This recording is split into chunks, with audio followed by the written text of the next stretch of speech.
señores magistrados del Tribunal de Ética Gubernamental, señores representantes del Ministerio de Educación, autoridades, decanos y docentes de la Universidad Francisco Gavidia e invitados especiales. Reciban todos un cordial saludo en nombre del señor rector de la Universidad Francisco Gavidia, ingeniero Mario Antonio Ruiz Ramírez. Este día, como Universidad Francisco Gavidia, en alianza con la Universidad Dr. José Matías Delgado, nos complace presentar a ustedes este foro, en el cual reflexionaremos y conversaremos en torno a los principales hallazgos del estudio denominado El fenómeno de la corrupción en El Salvador y sus efectos en la ciudadanía, prácticas cotidianas de corrupción en los servicios públicos. En dicho estudio realizado en el año 2018, conjuntamente por la Universidad Francisco Gavidia y la Universidad Dr. José Matías Delgado, con el apoyo del proyecto Pro Integridad Pública de USAID, se identificaron las prácticas y manifestaciones endémicas de corrupción en El Salvador, los actores involucrados y los efectos perjudiciales de estas prácticas en las oportunidades socioeconómicas de los ciudadanos. El estudio se realizó con el objeto de que los resultados de este puedan servir de base a las instituciones del Estado para orientar la formulación de políticas, estrategias y programas de transparencia y anticorrupción. Además, para que se apliquen medidas correctivas en su interior y a la sociedad civil, para tomar conciencia de las formas y el impacto económico que tienen las prácticas corruptas, demandar cambios y promover iniciativas de prevención y lucha contra la corrupción ciudadana. Esta investigación y el presente foro, además, se encuentran en sintonía con el compromiso de la Universidad Francisco Gavidia por promover la transparencia y la lucha contra la corrupción, temas que han sido prioritarios para esta universidad y a los cuales se contribuye tanto desde la formación brindada a nuestros estudiantes en la asignatura de ética en los planes de estudio de las diferentes carreras, así como desde iniciativas como el Centro Universitario de Monitoreo de Medidas y Políticas Anticorrupción, implementado conjuntamente con la Universidad Dr. José Matías Delgado. También el Centro de Asesoría Legal Anticorrupción que implementamos en el Centro Regional de Occidente de la Universidad, en alianza con Funde-ALAC. También el proyecto de transparencia y buenas prácticas del sector privado en la prevención del fraude y la corrupción que implementamos conjuntamente con la Cámara Americana de Comercio, AmCham. También investigaciones desarrolladas desde el Observatorio de Políticas Públicas de la Universidad Francisco Gavidia y el Instituto de Tecnología, Ciencia e Innovación de la Universidad, y nuestra participación en instancias como el Comité de Seguimiento y Veeduría Ciudadana del Fondo de Emergencia, Recuperación y Reconstrucción Económica. Es así como con esta actividad que ahora desarrollamos, deseamos mantener siempre vigente en la agenda pública la promoción de la transparencia y la lucha contra la corrupción. Y les invitamos además a continuar desde sus instituciones con la promoción de la transparencia y la lucha contra la corrupción. Muchas gracias, tengan buenos días. Agradecemos al maestro Roberto Antonio Morán Argueta por esas palabras de bienvenida. A continuación escucharemos al doctor Néstor Castaneda, presidente del Tribunal de Ética Gubernamental, quien también nos dará las palabras de bienvenida a este evento. Muy buenos días a todos y todas. Gracias por su participación. Para el Tribunal de Ética Gubernamental es sumamente importante el estudio que se nos presentó en cuanto a las dos universidades, Francisco Gavidia y Dr. José Matías Delgado. Un estudio sumamente interesante, dado que dentro del ámbito de aplicación de nuestra ley, tenemos que trabajar en el desempeño del servidor público, que respetando siempre la ética. Y ante los resultados de este estudio, de esta investigación científica, nos pareció de un valioso aporte para que nosotros retomemos, y creo que de igual manera todas las instituciones públicas deberían de tener conocimiento de este estudio que ha hecho las dos universidades, por cuanto son insumos y herramientas importantes para el trabajo institucional de cada uno. El Tribunal de Ética, como ustedes saben, trabajamos entre uno de los ejes importantes es la prevención para que no se den actos de corrupción. Y en ese sentido trabajamos en la divulgación y capacitación en todas las instituciones públicas, de igual manera en las 262 alcaldías del país. Es un trabajo difícil, culturizar al servidor público en la ética es un trabajo arduo que necesitamos día a día estar insistiendo en hacer conciencia en cada uno de los servidores. Por esa razón considero importante el estudiar un poco, analizar y dialogar sobre estas prácticas cotidianas que se han resumido en estos estudios. Se habla del tema en el área de salud, de justicia, y en este caso que tenemos esta mañana, tocaremos en el área de educación. Es una área sumamente importante para el desarrollo social del país, y en la medida que los servidores públicos entiendan y se concienticen que los recursos tienen que ser a favor de todos los usuarios, a favor de toda la ciudadanía, en esa medida los servicios públicos llegarán de manera oportuna y eficaz. En ese marco de actuación que tiene el Tribunal de Ética Gubernamental, considero conveniente esta participación muy importante en la cual se pretende hacer del conocimiento del público participante estos resultados del estudio que se ha denominado el fenómeno de la corrupción en El Salvador y sus efectos en la ciudadanía, prácticas cotidianas de corrupción en los servidores públicos. El objetivo general del estudio fue identificar las prácticas y manifestaciones endémicas de la corrupción en El Salvador, los actores involucrados y los efectos perjudiciales de estas prácticas en las oportunidades socioeconómicas de los ciudadanos. También se identificó aquellos sectores donde se muestra una mayor incidencia del fenómeno en el país. En cada caso se identificaron dichas prácticas más frecuentes. También se pudo identificar las posibles relaciones sistémicas que conformarían muchas veces un mecanismo en todos los operadores y beneficiarios de cada sector. También se identifican los casos, la existencia de actores y roles primarios donde participan servidores, intermediarios y, por supuesto, las víctimas. Por lo que, finalizado ese estudio, se esperaba, y esa es la idea de esta mañana con este foro, que sirva de base a las instituciones para orientar la formulación de políticas, estrategias y programas de transparencia y anticorrupción a las propias instituciones públicas y privadas para aplicar medidas correctivas en su interior y en la sociedad civil, para tomar conciencia de las formas y el impacto económico que tienen estas prácticas corruptas, demandar cambios y promover iniciativas de prevención y lucha contra la corrupción cotidiana. Por ello es que el Tribunal de Ética Gubernamental, dado los hallazgos del estudio y como muestra de la utilidad del mismo para las instituciones públicas, decidió impulsar junto con las universidades citadas en el presente foro, a fin de que el Ministerio de Educación presente las acciones que han implementado para reducir los riesgos de comisión de prácticas cotidianas de corrupción. Y a su vez, el Tribunal de Ética, tomando en consideración los resultados del estudio, realice una reflexión sobre la aplicación de la normativa de la ética gubernamental como medio para la prevención, detención y sanción de prácticas cotidianas de corrupción en los servicios públicos en el área de educación, con la finalidad que este evento se convierta en un espacio de diálogo en el que se utilice la información del estudio para el fortalecimiento de la transparencia y la lucha contra la corrupción.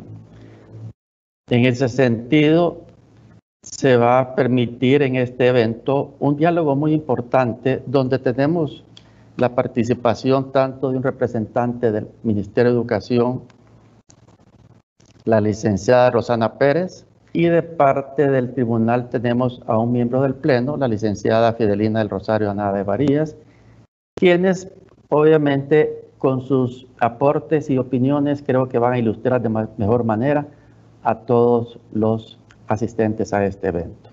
Tengan todos muy buenos días. Agradecemos al doctor Néstor Castaneda, presidente del Tribunal de Ética Gubernamental, por esas palabras. Asimismo, a continuación, escucharemos la exposición de los resultados del estudio denominado El fenómeno de la corrupción en El Salvador y sus efectos en la ciudadanía, prácticas cotidianas de corrupción en los servicios públicos.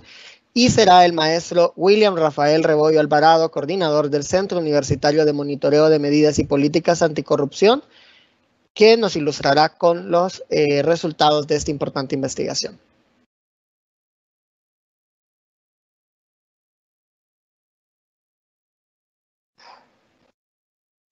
Muchas gracias, tengan todos y todas muy buenos días. Es un honor para mí en esta mañana compartir con ustedes y poder presentar los principales hallazgos del estudio denominado El fenómeno de la corrupción en El Salvador y sus efectos en la ciudadanía. En este momento procederé a compartir con ustedes una presentación con los principales hallazgos de dicho estudio.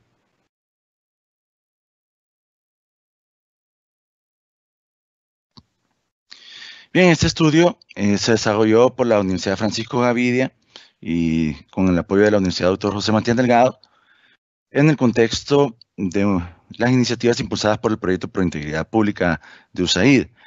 Este estudio tuvo su implementación en el año 2018, entre el mes de mayo y noviembre del 2018, con el cual se indagó sobre las prácticas cotidianas de corrupción en los servicios públicos. El estudio se desarrolló en 5 fases. La primera fase fue el diseño de la investigación, el marco conceptual, la delimitación del estudio, el objeto de la investigación y la definición de los sujetos.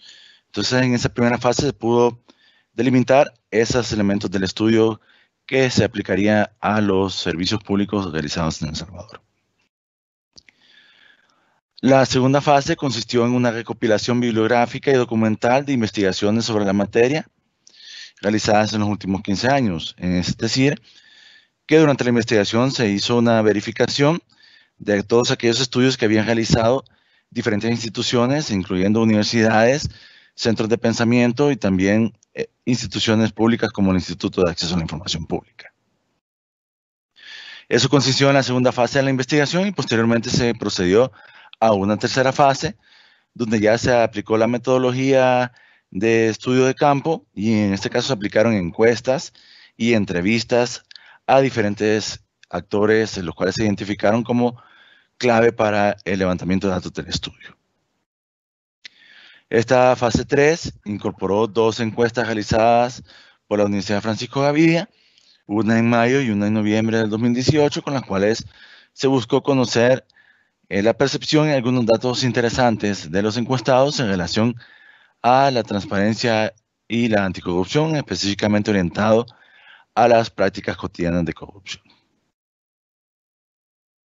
Posteriormente a las encuestas se aplicó también entrevistas, se aplicaron 70 entrevistas estructuradas. Esto consistió precisamente en acercarse a actores clave, los cuales tenían alguna interacción con los servicios públicos y en las cuales se les hizo algunas preguntas que permitieron ir generando una entrevista a profundidad en la cual se recabaron algunos datos por parte de estas personas entrevistadas. Además de estos usuarios de los servicios públicos, también se entrevistó a servidores públicos. Se les aseguró también su carácter de anonimato, de forma de que estos servidores públicos pudieran expresarse de una manera natural, sin ninguna presión o coerción, y de esta manera se logró tener una información muy valiosa por parte de estos servidores públicos.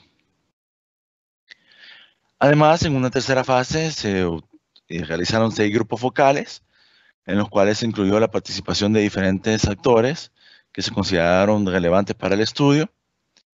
En esos grupos focales, de la misma manera, se realizaron preguntas generadoras que permitieron recabar diferentes insumos de los participantes. También se acudió a 10 instituciones públicas con las cuales se obtuvo alguna información para verificar algunos indicadores cuantitativos que se plasmaron también en el estudio. Finalmente, en esta fase 3, se realizaron algunas visitas de campo. Estas visitas de campo, de la misma manera, permitieron recabar información complementaria a las técnicas utilizadas anteriormente, como son la encuesta, las entrevistas y los grupos focales. Entonces, con estas visitas de campo se logró complementar la información relativa a estas prácticas cotidianas de corrupción en los servicios públicos. En una fase 4, pues obteniendo estos insumos a partir del levantamiento de datos y las técnicas aplicadas, se logró también hacer un procesamiento de la información y análisis y la redacción del primer borrador de investigación. Dicho borrador también fue verificado por las universidades involucradas, así como también por otros actores importantes, para poder posteriormente pasar a una fase 5 de la investigación, que es un proceso de observaciones y críticas y ajuste y reedición a la redacción del informe final. Cabe mencionar que todos ustedes podrán tener acceso a este informe en la página web del Centro Universitario de Monitoreo de Medidas y Políticas Anticorrupción. Ustedes pueden ingresar en la dirección anticorrupción.edu.usb y ahí podrán accesar al estudio completo donde se incorporan todos los hallazgos y los diferentes resultados a partir de la implementación de todas estas técnicas.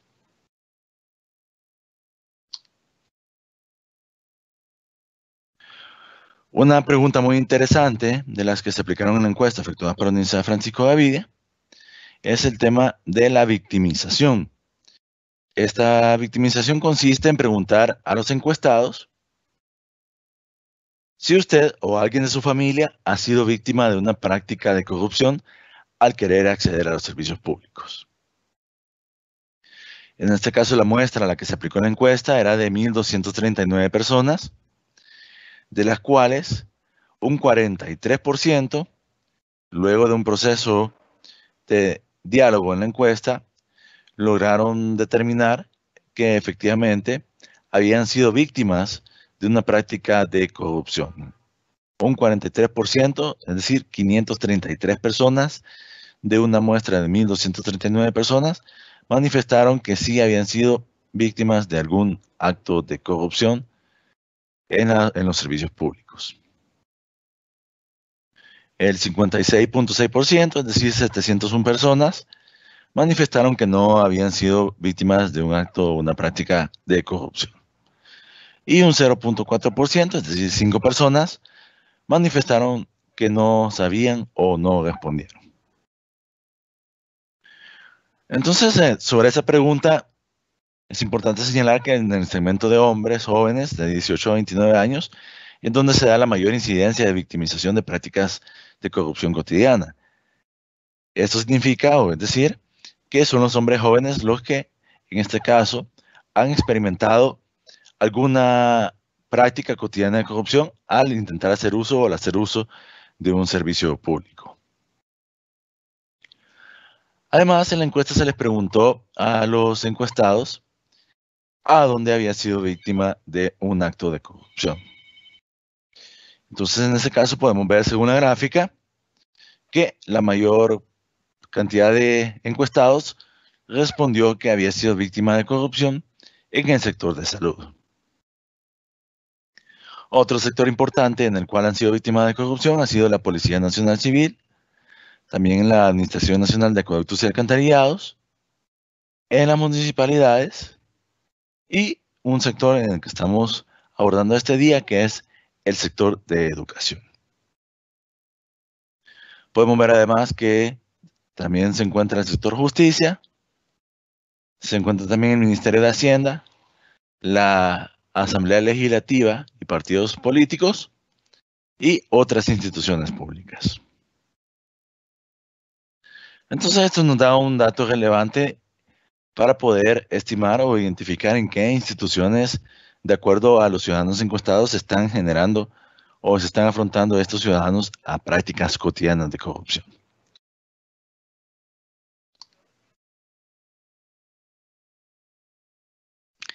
Es importante destacar que en el estudio se lograron identificar una gran cantidad de prácticas cotidianas de corrupción,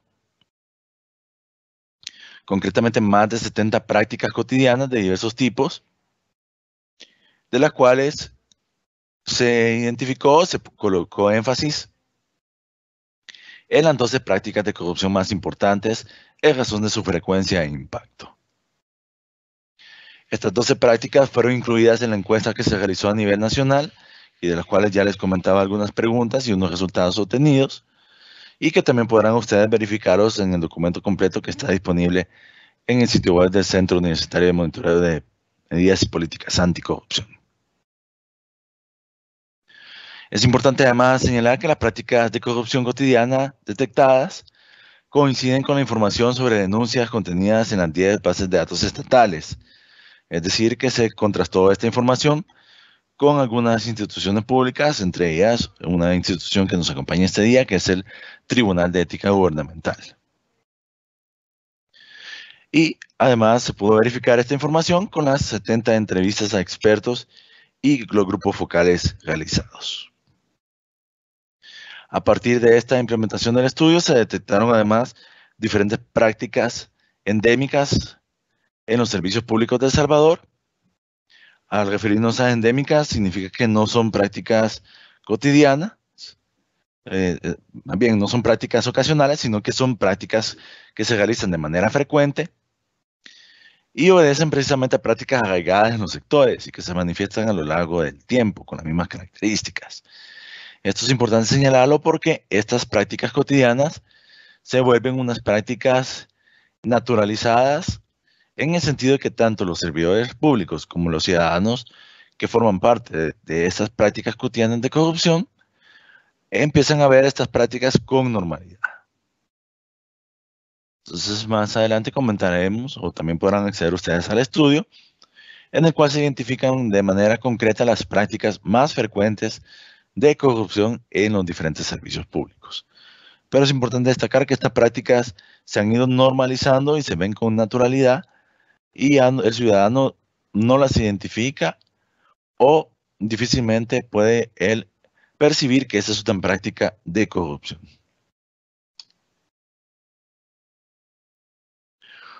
Un resultado muy importante del estudio es identificar que el costo estimado anual para la ciudadanía derivado de estas principales prácticas de corrupción ronda entre los 783 y los 886 millones de dólares. Es decir, que a un ciudadano, a todos los ciudadanos, estas prácticas cotidianas de corrupción identificadas en el estudio nos están costando lo que es equivalente a entre 2.6 y 2.9 millones de salarios mínimos para el sector comercio y servicios. Entonces, como pueden verificar ustedes, este es un monto nada despreciable y que precisamente refleja una cantidad de millones de dólares que por actos de corrupción no está llegando a beneficiar al ciudadano que finalmente debe ser el beneficiario de la acción pública y que además genera aportes a través de sus impuestos. Entonces, esto implica además que es un monto del cual en muchas prácticas cotidianas de corrupción es el ciudadano que de su propio dinero, es decir, de su bolsa, debe pagar o costear estas prácticas cotidianas de corrupción.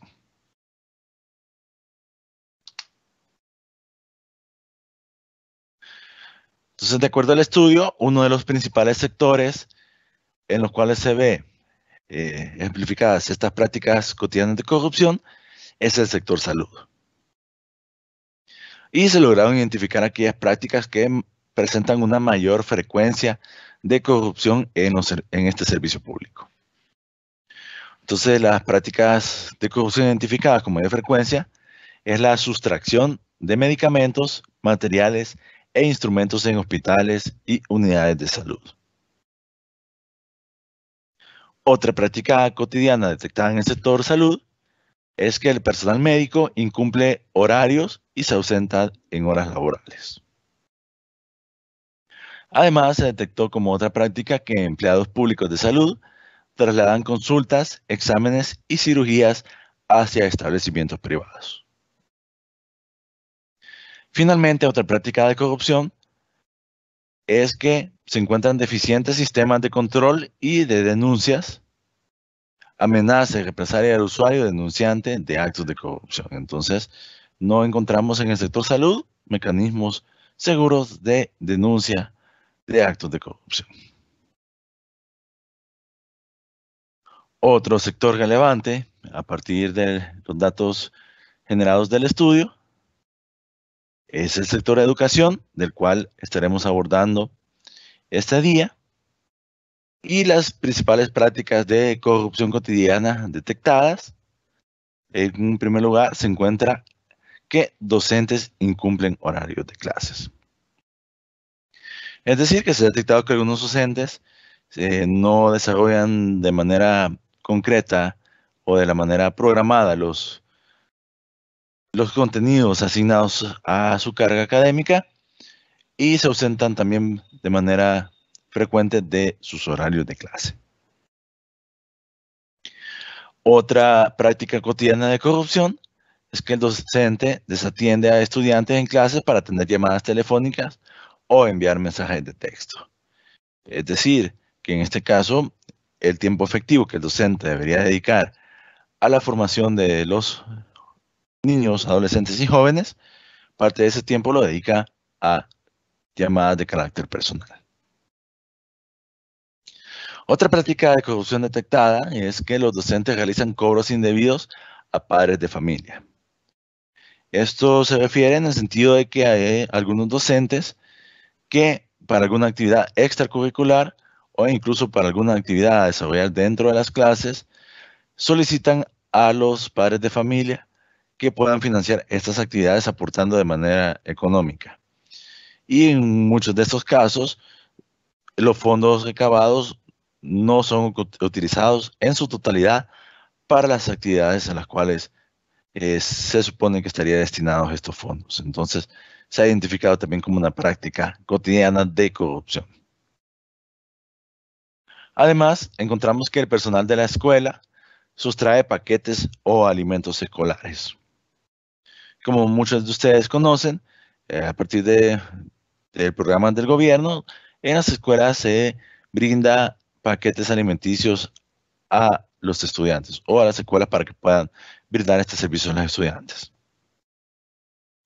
Entonces, a raíz del estudio se ha detectado que hay personal de las escuelas que comercian con este apoyo gubernamental y los recursos no llegan al destinatario final, que son los estudiantes.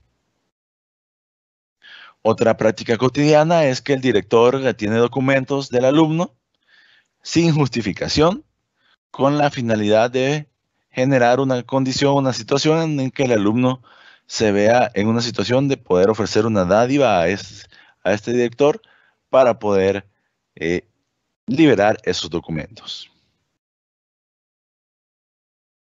Finalmente, otra práctica de corrupción es que el personal departamental de educación no supervisa escuelas o no atiende las denuncias. En este sentido, están faltando a una obligación en función del cargo que ellos ocupan y no desempeñan esta labor de supervisión en las escuelas y no atienden las denuncias. Entonces, estas son las principales prácticas detectadas en el sector educación. Otro sector relevante en el que se han identificado prácticas cotidianas de corrupción es el sector municipal.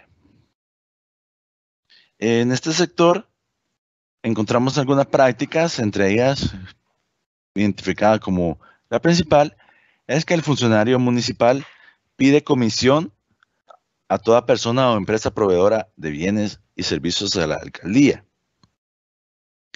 En este caso, según el estudio, incluso se llegó a determinar un porcentaje que frecuentemente es solicitado por las diferentes personas y se hablaba de un porcentaje entre el 10 al 15% del valor de la licitación, el cual estaban solicitando las personas encargadas del proceso. Y muchas de las empresas que licitan en estos rubros, en las alcaldías, pues ya identifican con parte de su costo el brindar esta comisión o regalía a las autoridades municipales o al encargado del proceso. Otra práctica cotidiana es que los funcionarios favorecen o discriminan con fines proselitistas a los beneficiarios o destinatarios de la acción municipal. Esto con la finalidad de beneficiar a militantes del partido político al que ellos pertenecen.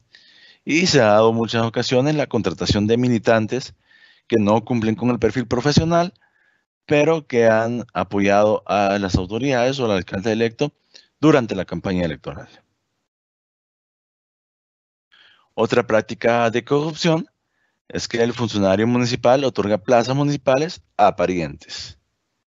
Esto se ha identificado como nepotismo y algunas de estas denuncias han llegado incluso a instancias como el Tribunal de Ética Gubernamental, que es una de las instituciones que nos acompaña en este día.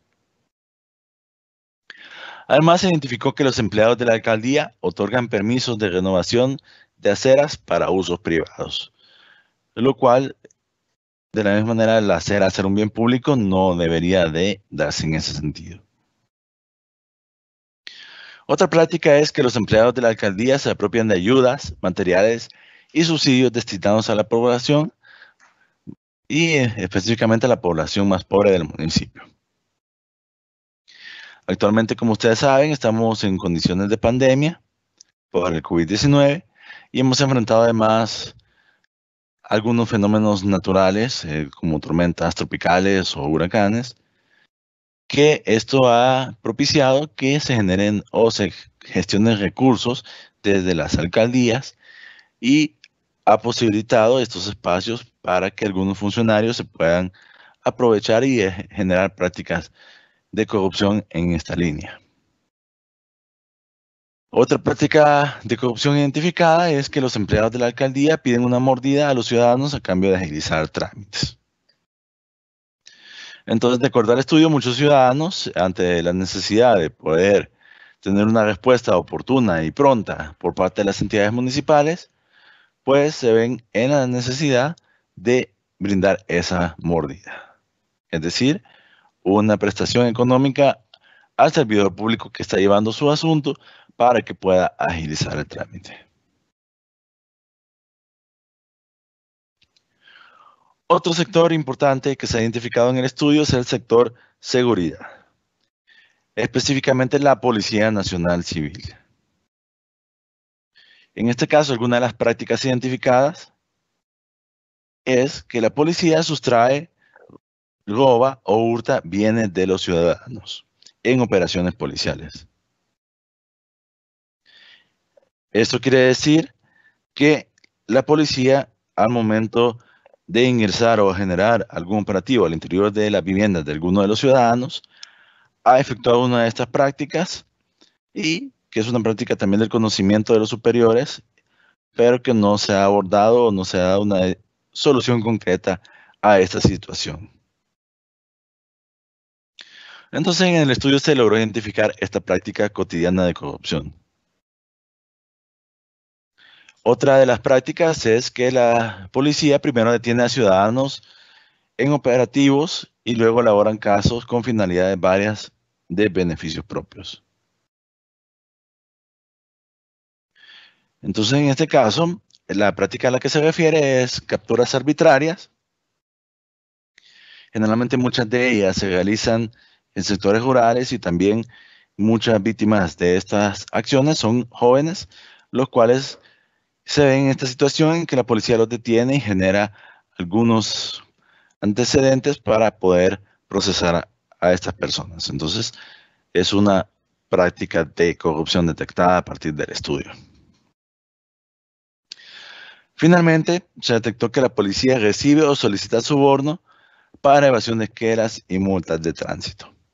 Entonces, esta es una práctica muy cotidiana, que en algún momento muchos de nosotros hemos sido víctimas de esta práctica cotidiana, en el cual un agente policial genera las condiciones para que se dé este soborno u ofrecimiento de una esquela, un ofrecimiento monetario para superar esta esquela o una multa de tránsito.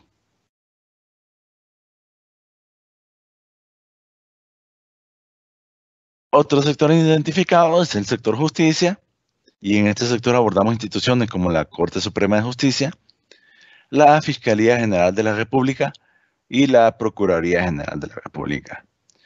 Todas ellas instituciones públicas en las cuales se detectan también actos cotidianos de corrupción, y entre ellos pues se destacan 3 prácticas, siendo la primera que personal de los juzgados piden soborno al acusado para agilizar o resolver a favor en el proceso judicial. En este caso, la víctima, que es el acusado, al tener una retardada justicia, entonces se ve en la situación o se generan las condiciones para que los servidores públicos del juzgado puedan solicitar una cantidad monetaria al acusado para agilizar o resolver a su favor un caso en un proceso judicial. Otra práctica cotidiana es que el fiscal procesa a detenidos sin mayores pruebas aportadas por la PNC y no realiza investigación de descargo. Entonces, como ustedes han podido apreciar también en días recientes, se dan este tipo de actuaciones en las cuales la fiscalía procede sin tener mayor sustento y resulta posteriormente que estas personas son liberadas por algunas fallas del procedimiento. Finalmente, en este sector, en el sector justicia, se detecta como una práctica cotidiana que el abogado público defensor de oficio de la Procuraduría General de la República cobra para atender y defender al acusado.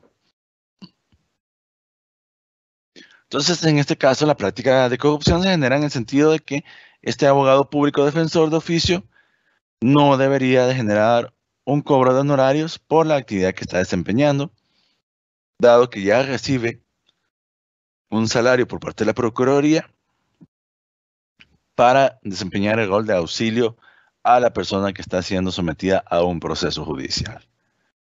Entonces, también vemos que en este caso se genera una práctica cotidiana de corrupción en el sector justicia. Entonces, otro dato relevante de este estudio es identificar qué es lo que quiere la ciudadanía que se haga para evitar la corrupción en la prestación de los servicios públicos. Y de acuerdo al estudio, las acciones a las cuales estaría la ciudadanía a favor de que éstas se realicen, en primer lugar se encuentra mejorar los sistemas de control y denuncias o crear un sistema nacional de denuncias. Es importante señalar que actualmente no se encuentra en el país una legislación que garantice de manera plena los derechos de las personas denunciantes. Entonces es un reto también para las instituciones generar un marco normativo que pueda permitir brindar esta protección a las personas denunciantes. Otra acción es exponer a la luz pública la práctica corrupta.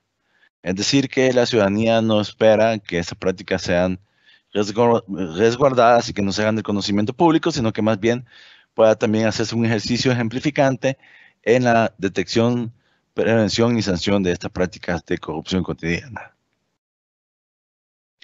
Otra acción que demanda la ciudadanía es el insistir en la educación del ciudadano publicando sus derechos.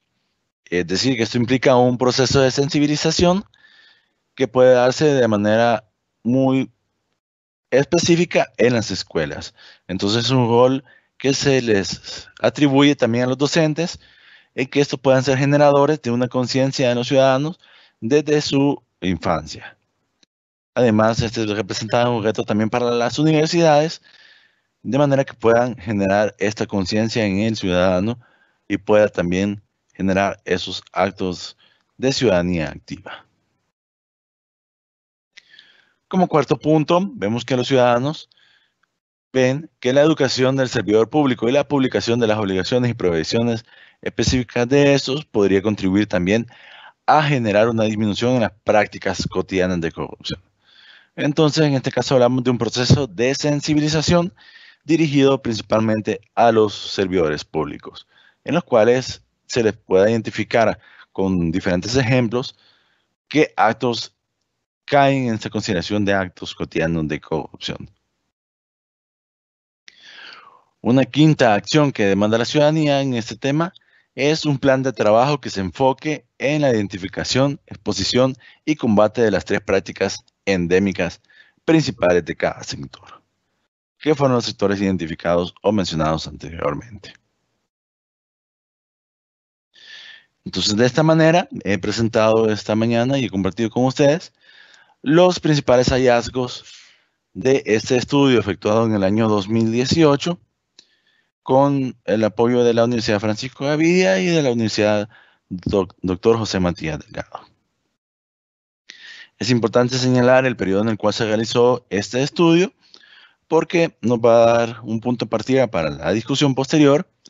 Este estudio, como he mencionado anteriormente, se desarrolló durante el año 2018 en una gestión de gobierno diferente a la actual.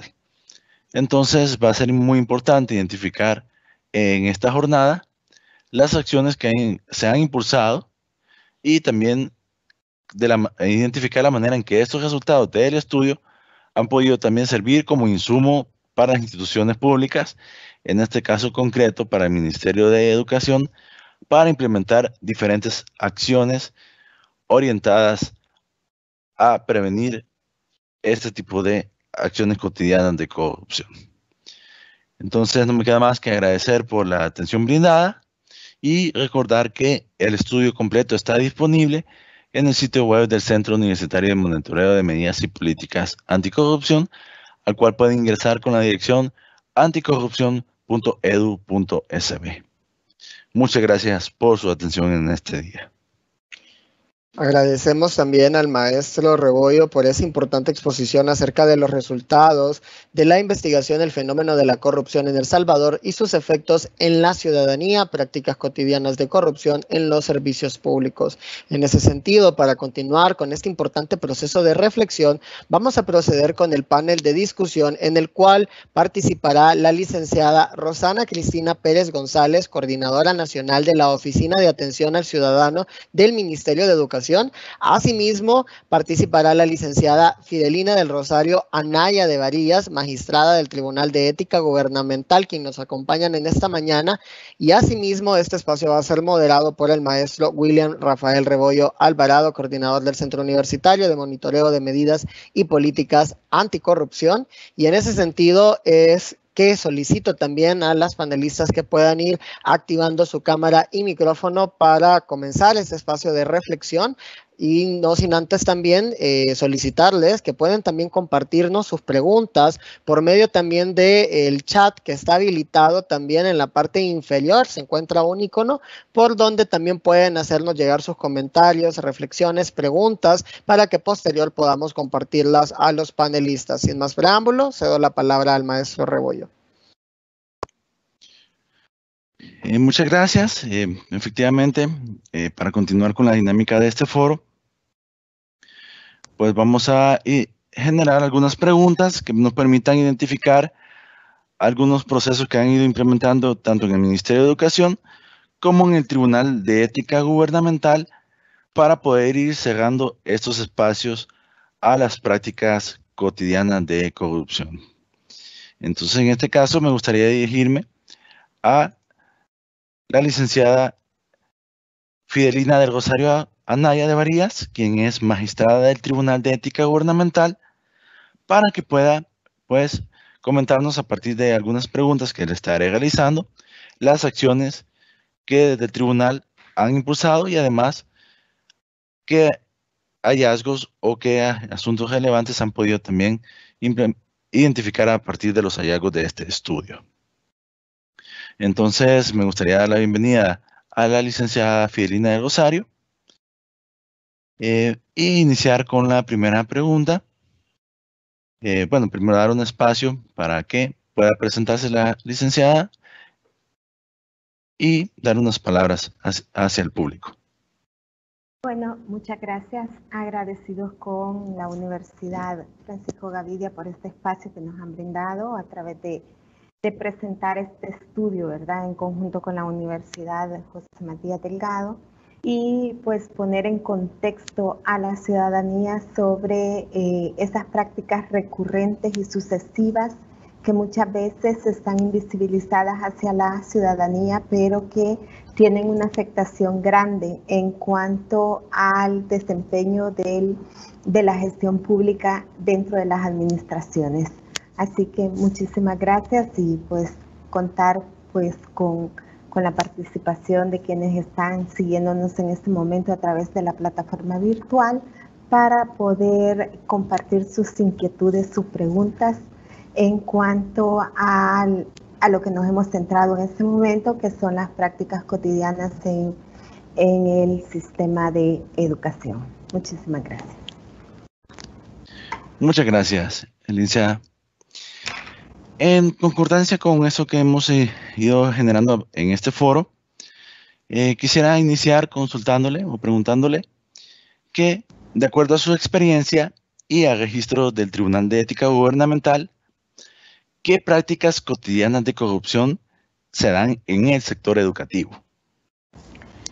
Bueno, en cuanto a las prácticas o a los señalamientos que han surgido dentro del estudio, dentro de las 6 conductas más recurrentes en el sistema de educación, podría decirle que el tribunal conoce en cuanto a la realización de actividades privadas durante la jornada de trabajo, que está contemplado en el artículo 6, literal o letra E, ¿verdad?, de nuestra Ley de Ética Gubernamental, y se refiere al incumplimiento del horario laboral.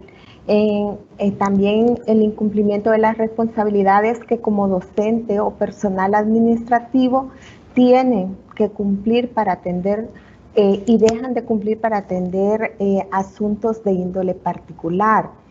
La otra práctica que surgió en el estudio y que sí también está contemplada dentro de nuestra Ley de Ética Gubernamental es la solicitud de beneficios adicionales o dádivas, que está contemplado en el artículo 6, letra A de la Ley, ¿verdad?, de Ética Gubernamental. Y pues lo más recurrente es la solicitud de cuotas para realizar actividades extracurriculares como excursiones o celebraciones de graduaciones, podría ser también la solicitud de contribuciones para compra de folletos o material didáctico, ¿verdad? Fotocopia, la venta de fotocopia de folletos. Bueno, son las digamos como las 2 prácticas que el tribunal conoce y de los cuales pues podría decirle que en los últimos 3 años, tomando en cuenta el año 2018 que se elaboró el estudio a la fecha, podríamos decir que hemos recibido un total de 45 entre denuncias, avisos y 2 casos que se han iniciado de manera oficiosa en este tribunal, en los cuales pues la mayor denuncia o la mayor información de estos hechos que podrían constituirse una infracción a la ética o una infracción a los deberes, ¿verdad?, y a las prohibiciones éticas contempladas en nuestra ley, han sido en contra de coordinadores de zona, técnicos de educación, pero en su mayoría en contra de docentes y en contra de directores o directoras de los centros de educación.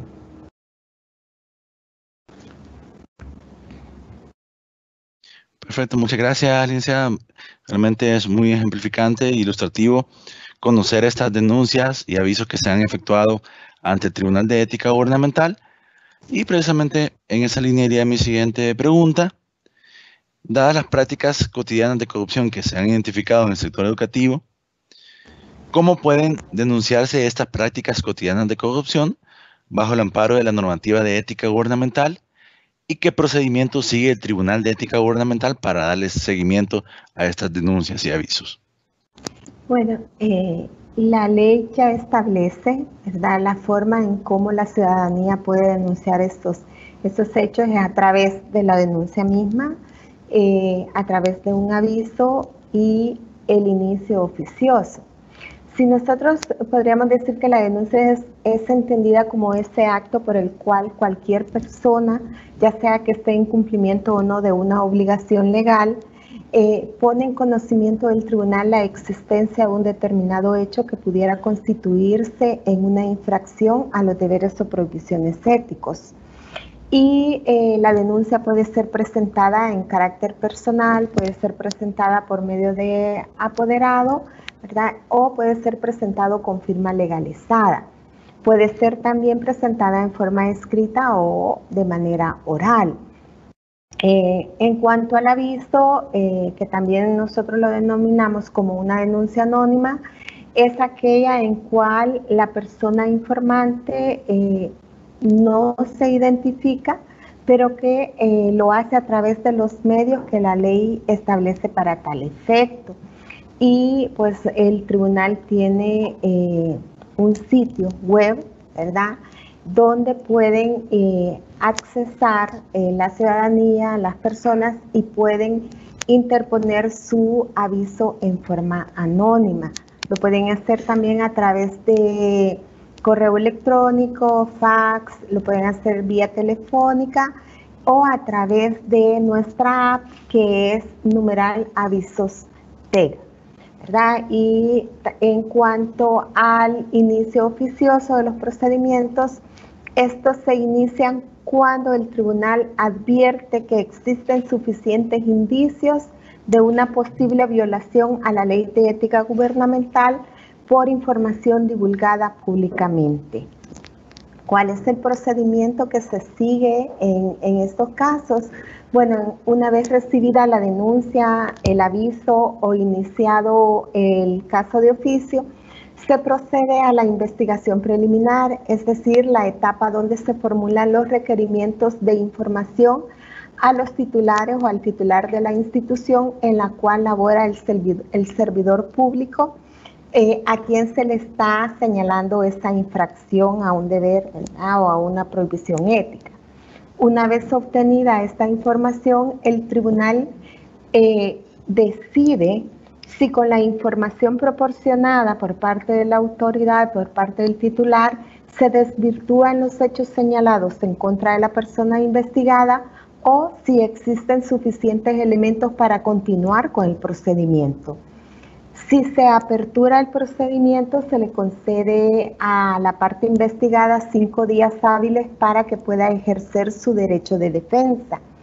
Una vez vencido ese término, se abre a pruebas con un periodo de entre 8 a 20 días para que puedan presentar, ¿verdad?, la prueba de descargo por parte del investigado, y existe la posibilidad de designar a un instructor por parte del tribunal para que realice la investigación y recabe toda aquella prueba que pueda sustentar digamos, la comisión del hecho que se está investigando.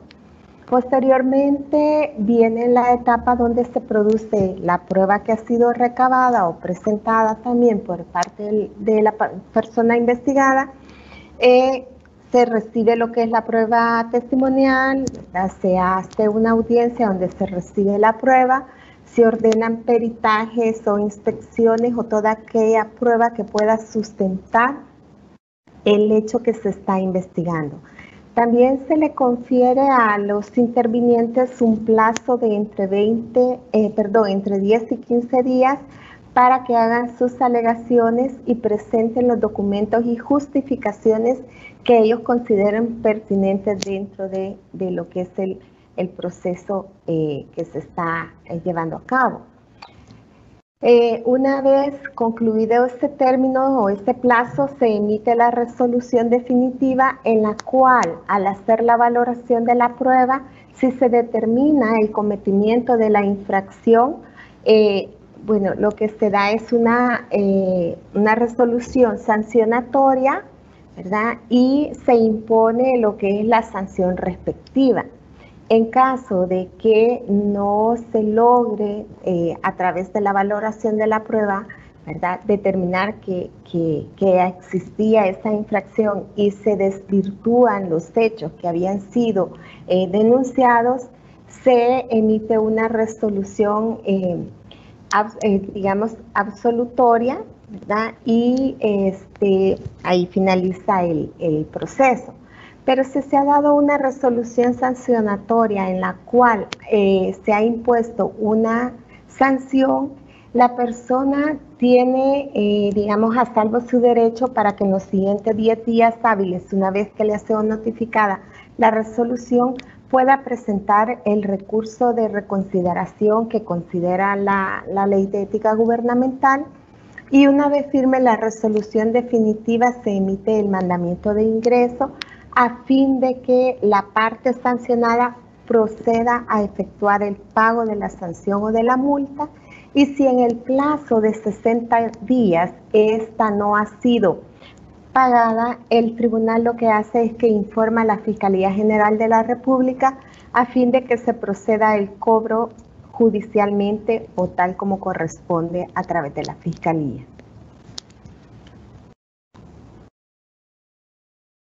Bien, muchas gracias. Muy interesante el proceso que sigue el tribunal y cómo logran también abordar estas denuncias y avisos en el caso de las prácticas cotidianas de corrupción.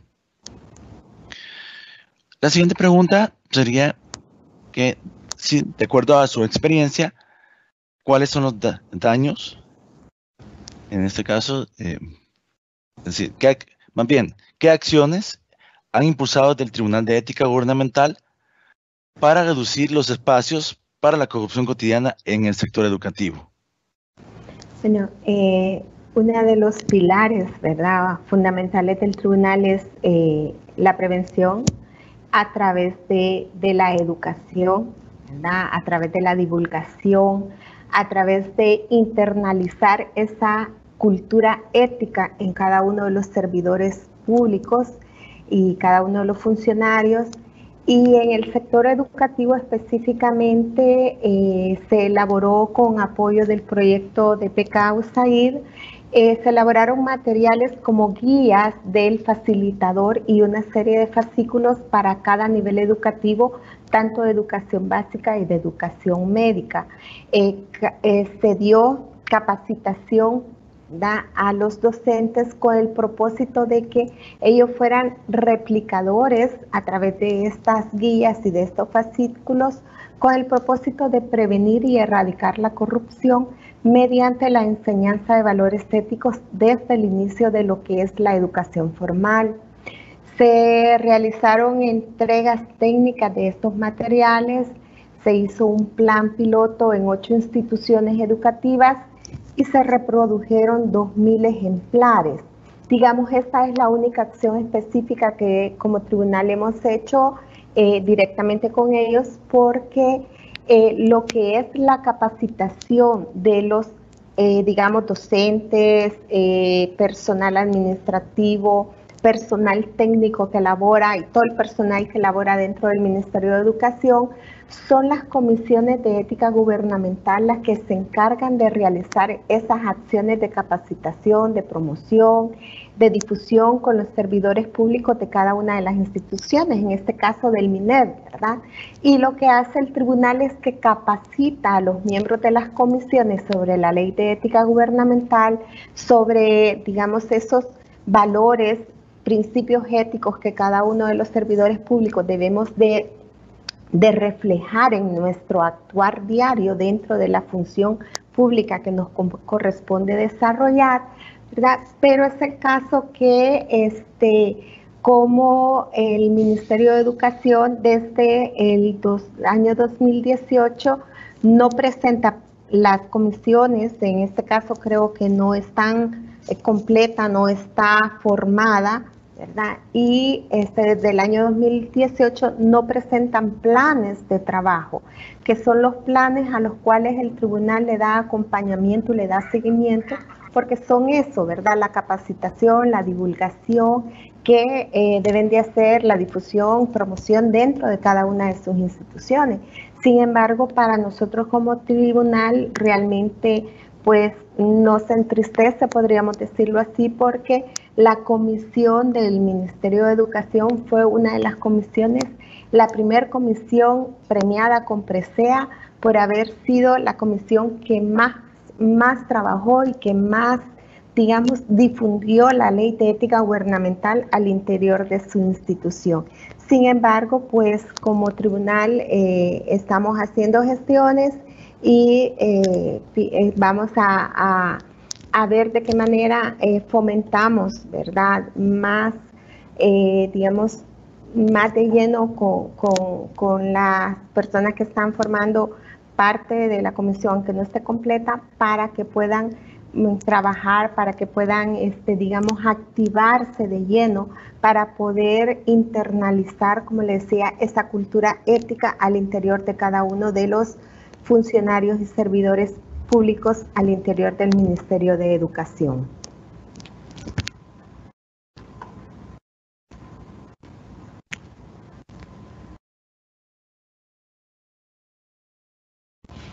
Bien, muchas gracias.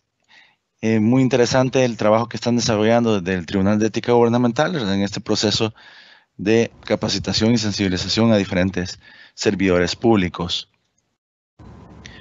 Como pregunta final, quisiera consultarle, a partir de su experiencia y de las acciones impulsadas desde el Tribunal de Ética Gubernamental, ¿qué recomendaciones podría brindar a los docentes y otros servidores públicos para reducir los espacios para la corrupción cotidiana en el sector educativo? Bueno, primeramente lo importante es que los titulares, ¿verdad?, den ese apoyo que el tribunal requiere que se le dé a las comisiones de ética gubernamental, pues las comisiones son como el brazo extendido del tribunal al interior de cada una de las instituciones. Es importante que dentro del Ministerio de Educación y dentro de todas las instituciones que han salido señaladas en este estudio en cuanto a la corrupción funcionen completamente, ¿verdad?, para que sea la comisión la que planifique, organice y desarrolle lo que son las funciones de capacitación, promoción, difusión en todo el sector docente, para lo cual es necesario, como le decía, el apoyo de las máximas autoridades que puedan asistir a cada una de las convocatorias, porque el tribunal da capacitación sobre lo que es la ley de ética gubernamental a las máximas autoridades, y es imprescindible, es necesario que también las máximas autoridades se impregnen, ¿verdad?, de lo que son los valores, de lo que son los principios que contemplan la ley, y que también ellos puedan internalizar esa cultura para que puedan bajar en cascada, ¿verdad? Y pues también que le den el apoyo a las comisiones de ética gubernamental, porque solamente así se podrá desarrollar una estrategia que les permita organizar los eventos de sensibilización, de capacitación a todos los docentes, sobre todo la importancia de tener ese desempeño ético en su función pública. No solamente basta el compromiso de saber que ellos tienen un compromiso con el alumnado, con la ciudadanía, sino que también la importancia de que ellos puedan tener ese desempeño ético tanto en lo privado como en la función pública, y tener el conocimiento de lo que es la ley de ética gubernamental. Además, el compromiso en educar a las generaciones jóvenes en valores, en principios éticos, ya que ellos tienen el potencial para construir una sociedad más justa y responsable, y pues en un futuro cercano formar ciudadanos comprometidos con el bien común, con esa intolerancia de las prácticas corruptas. Debería ser una tolerancia cero a la corrupción en todas las instituciones de la administración pública. Y bueno, es importante ampliar el conocimiento de la ley de ética gubernamental y estar conscientes de la importancia de actuar con ética en todos nuestros entornos, saber discernir, ¿verdad?, entre, digamos, esa línea delgada de los dilemas éticos entre lo que es ético y lo que no es ético, y más aún diferenciar entre lo correcto e incorrecto en cada una de nuestras actuaciones.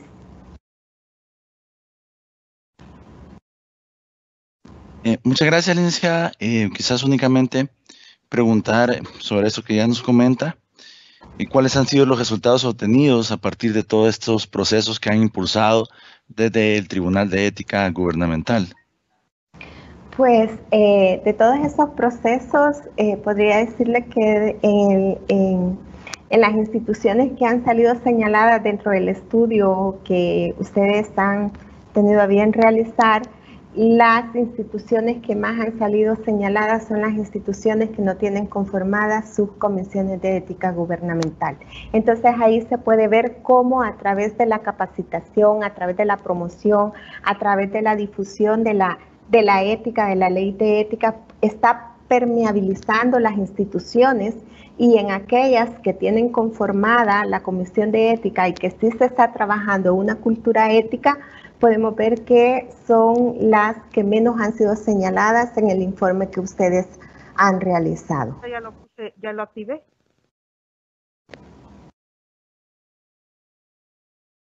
Bueno, está bien. Y muchas gracias. Realmente muy interesante conocer cómo desde el Tribunal de Ética Gubernamental han implementado diferentes iniciativas que contribuyen a disminuir estas brechas o espacios para las prácticas cotidianas de corrupción en los servicios públicos. Y agradecer pues esta información que nos ha compartido y la experiencia desde el tribunal. Y continuaremos entonces con la representante del Ministerio de Educación, quien nos comentará también qué es lo que han ellos impulsado a partir también de los hallazgos de este estudio y otras acciones que han impulsado también para poder ir reduciendo esos espacios para las prácticas cotidianas de corrupción. Entonces, agradecerle a la licenciada Fidelina del Rosario Anaya, y pues damos el espacio, en este caso, a la representante del Ministerio de Educación para poder pues abordar, en este caso, las prácticas o las acciones que ha impulsado desde el Ministerio de Educación. Entonces, buenos días, mucho gusto. Un saludo desde el Ministerio de Educación. Mi nombre es Rosana Pérez, laboro en la Oficina de Atención Ciudadana, que es la oficina responsable de la captación de avisos y denuncias de prácticas de corrupción, ¿verdad? Esta oficina, digamos, de reciente creación, si podemos decir así, es resultado del análisis y del acompañamiento de asistencia técnica que nos ha brindado, digamos, USAID a través de este estudio, ¿verdad? Que nos logró colocar el tema de corrupción, digamos, con lentes más amplios, ¿verdad? Y que como Ministerio de Educación nos hemos ocupado desde el año pasado en revisar los procesos que se venían desarrollando y fortalecer las áreas encargadas de la intervención, ¿verdad? Así como de la gestión y respuesta final de lo que se va encontrando en los centros educativos o en las instalaciones del Ministerio de Educación, ¿verdad? Entonces, uno de los resultados ya, como les decía, es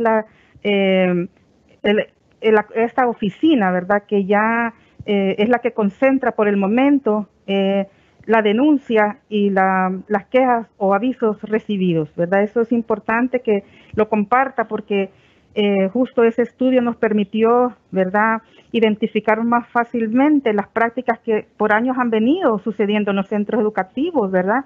El incumplimiento de horario escolar o el incumplimiento laboral que tenemos en los centros escolares. Por ejemplo, hay docentes que una práctica que se está dando y que hemos logrado también detectar a través de la denuncia es que hay docentes que salen del país, ¿verdad?, y subcontratan a alguna persona que a veces no es docente y no reportan a la dirección departamental correspondiente que esta persona ha salido del país, ¿verdad?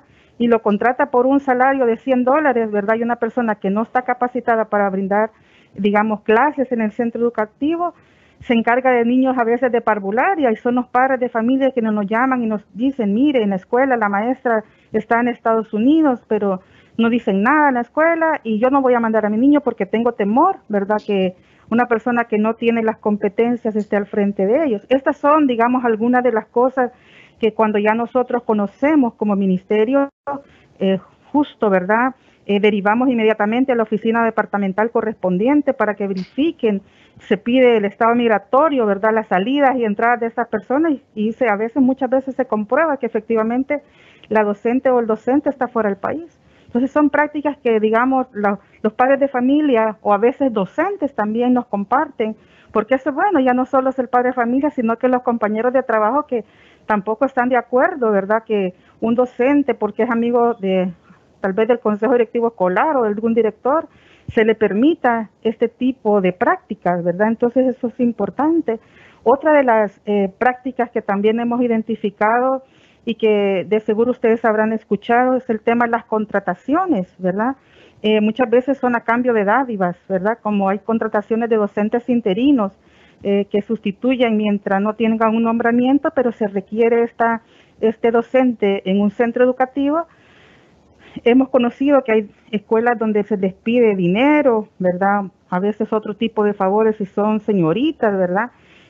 O a veces también contratan docentes que no tienen el perfil para ser docente. Hace 2 semanas tuvimos justo esta situación en un departamento de Oriente donde nos decían que habían contratado a un docente que no tenía escalafón y que era pariente de alguien del consejo directivo escolar. Inmediatamente lo derivamos a la oficina competente que está en el Oriente, verificamos y efectivamente comprobamos que era cierto, ¿verdad? Que habían contratado a una persona y fue, digamos, removida y se optó ya por un docente que reunía todos los requisitos. O sea, las personas ya, digamos, se atreven más, ¿verdad?, a colocar este tipo de situación cuando conocen que hay un lugar donde, digamos, pueden denunciar, ¿verdad?, anónimamente, si es necesario. A veces nosotros conocemos vía aviso, ¿verdad? No es necesario que las personas nos dejen su teléfono o su correo electrónico, ¿verdad? Simplemente con una llamada y nosotros nos alerta para activar, digamos, a las direcciones departamentales correspondientes o la oficina que le competa para verificar este tipo de situaciones. Como ven, estas prácticas de este estudio coinciden mucho con la realidad que nosotros atendemos en la oficina, ¿verdad? El incumplimiento de horario y todo este tipo de situaciones que ustedes han expresado. Ahí mencionaban también una práctica que se identificó que era la falta de supervisión, ¿verdad?, por parte de las direcciones departamentales. Y déjenme compartirles que como Oficina de Atención Ciudadana, que de reciente creación, también vamos a crear una oficina en cada dirección departamental a nivel nacional para que puedan captar, gestionar este tipo de prácticas, ¿verdad? Eso es importante que se los quería compartir.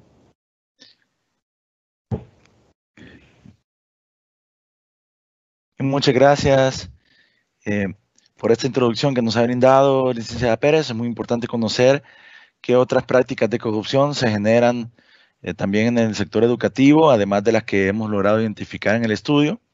Evidentemente, ustedes como área propiamente del Ministerio de Educación han podido recibir diferentes denuncias e identificar también otras prácticas cotidianas de corrupción que no han sido contempladas en el estudio, pero que precisamente esta misma práctica ha permitido que ustedes puedan identificar y a la vez implementar algunas acciones correctivas en este caso.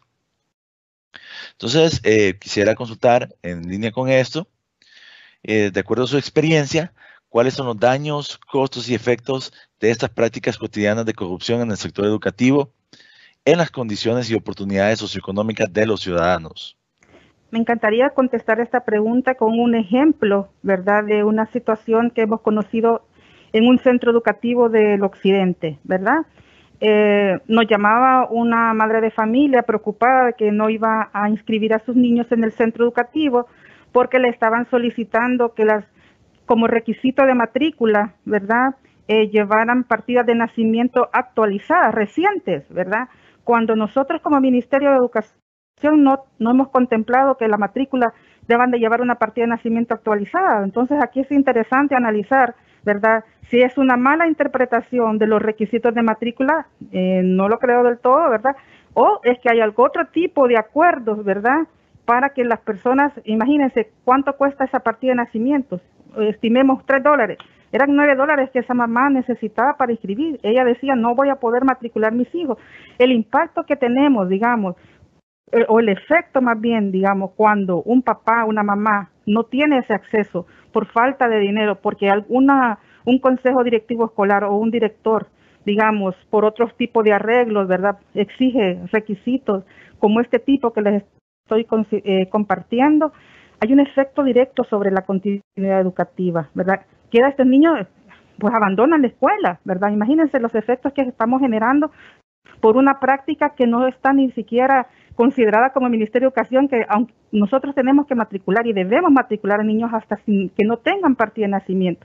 Entonces es importante abordar esta situación de manera integral, mirar, ¿verdad?, ese efecto que le generamos a la ciudadanía cuando como centros educativos, ¿verdad?, nos aprovechamos de estas situaciones. Tal vez yo, pues, no me atrevo a decir porque no lo hemos comprobado, pero tal vez hay un arreglo con la alcaldía, ¿verdad?, porque si es una escuela grande, por decir un ejemplo, ¿cuántas partidas de nacimiento representarán ingresos para esta alcaldía? Entonces, hay que profundizar más, digamos, en este tipo de situaciones que estamos conociendo, ¿verdad?, para poder, digamos, también tomar decisiones y nosotros mayormente, pues, de normar, ¿verdad?, y clarificarle a la ciudadanía que no es un requisito de ley. Entonces, es importante la divulgación también de estos mecanismos, como decía anteriormente, donde los padres o docentes o cualquier persona se aboque a nosotros para consultarnos, ¿verdad?, sobre este tipo de situaciones. Entonces, el efecto también de esta práctica tiene un impacto directo sobre la continuidad educativa. Perfecto, muchas gracias, licenciada, muy ejemplificante lo que usted nos manifiesta y definitivamente causa un impacto directo en los ciudadanos, en este caso de los niños y jóvenes estudiantes. La siguiente pregunta sería, a partir de los hallazgos identificados en el estudio, ¿qué acciones se han impulsado desde el MINED en esta nueva gestión para reducir los espacios para la corrupción cotidiana en el sector educativo? Este estudio nos permitió, digamos, darle una mirada, digamos, a varios procesos, ¿verdad?, que facilitaban quizás estas prácticas cotidianas de corrupción. Y uno de esos era el paquete escolar, la contratación de paquete escolar. Me imagino que ustedes habrán escuchado anteriormente, ¿verdad?, cómo se realizaba la contratación de proveedores. Lo hacía el director del centro educativo y el encargado de compras de cada escuela. Ellos seleccionaban al proveedor, pero muchas veces, ¿verdad?, teníamos también quejas sobre esto, que ya había una dádiva o un porcentaje que le pedían al proveedor para poder ser contratado, para que le vendiera los zapatos o los uniformes al centro educativo. Esto nos permitió también valorar, ¿verdad?, como ministerio, revisar desde nuestra mirada, transparentar este proceso y se cambió totalmente la forma de contratación del paquete escolar, ¿verdad? Ahora se ha conformado una comisión donde participa la dirección departamental correspondiente, la dirección de contrataciones del Ministerio de Educación, un padre de familia del centro educativo, ¿verdad? Ellos analizan en un sistema que manejamos en nivel central de la lista de proveedores sin nombres, ¿verdad? Eso es importante porque ya el director no tiene acceso ni teléfono del proveedor, ¿verdad?, como para negociar ahí o para solicitar algún tipo de contribución, ¿verdad?, o de dádiva, como le pedimos, ¿verdad?, a los proveedores. Es esta comisión ahora quien se encarga de recomendar la adjudicación, ¿verdad?, del proveedor que tiene la capacidad, el precio más bajo o que es de la zona, ¿verdad? Entonces, ven, este estudio nos permite también ir tomando decisiones para ir cerrando esos espacios, ¿verdad?, que facilitaban que se dieran estas prácticas.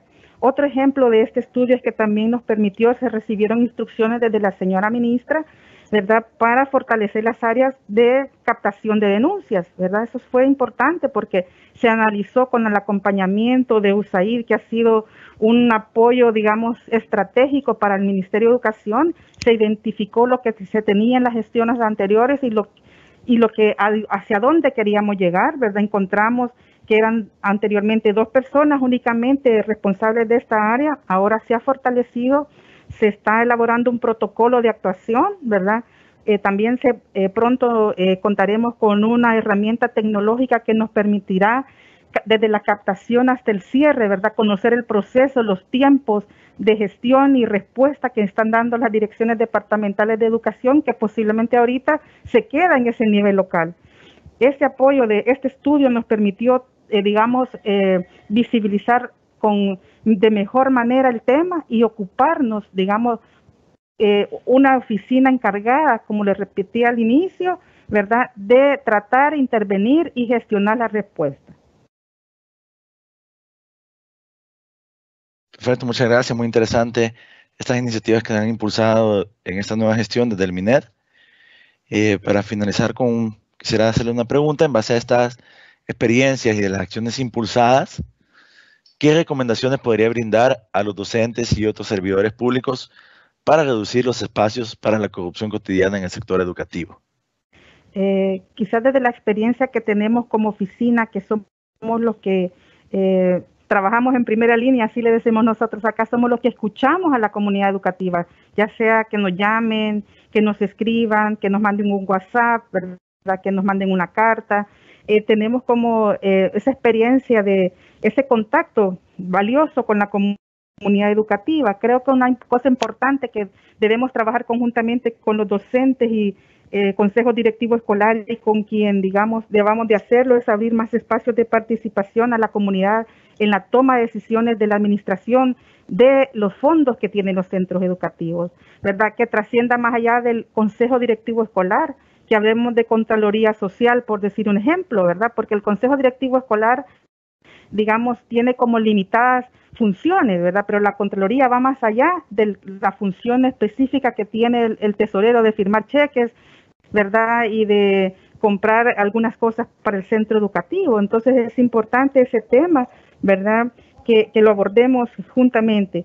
Creo que también la mayor divulgación, identificando fácilmente con la comunidad educativa este tipo de prácticas, que le pongamos un nombre y un apellido más que los niños, las niñas, los papás y las mamás identifiquen que si un docente llega tarde a una escuela, y verdad, pero que le permiten que firme el libro, ¿verdad?, como que llegó a las 7 de la mañana, esa es una práctica, digamos, de corrupción cotidiana, ¿verdad?, que posiblemente no lo logramos ver, que nos acostumbramos a mirar que el docente llega tarde.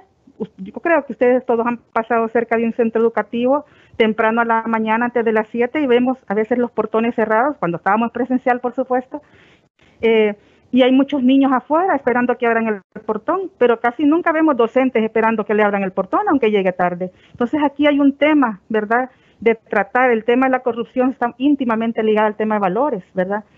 Si fomentamos los valores en nuestra comunidad educativa, la honestidad, ¿verdad?, tan fundamental, creo que enfrentaríamos de mejor manera este tema, ¿verdad? Otra forma creo que también es fortalecer la cultura de denuncia. Creo que eso hay que divulgarlo ampliamente por diversos mecanismos. Ahora, quizás con la pandemia, no crean que no es que no hayamos recibido, también hemos recibido quejas de prácticas de corrupción. Un ejemplo de ello es que nos llamaban los niños y nos decían, el profesor quiere que yo imprima la guía en el cibercafé de un pariente de ellos. O sea, el profesor les decía hasta qué lugar ir, ¿verdad? Y hasta le dejaban las guías a los encargados del ciber. Entonces, esta situación, ¿verdad?, ya sea que estemos en clases presenciales o en clases virtuales, siempre, digamos, se busca ese mecanismo, ese espacio, busca el que tiene estas prácticas, siempre se va a aprovechar de esta situación.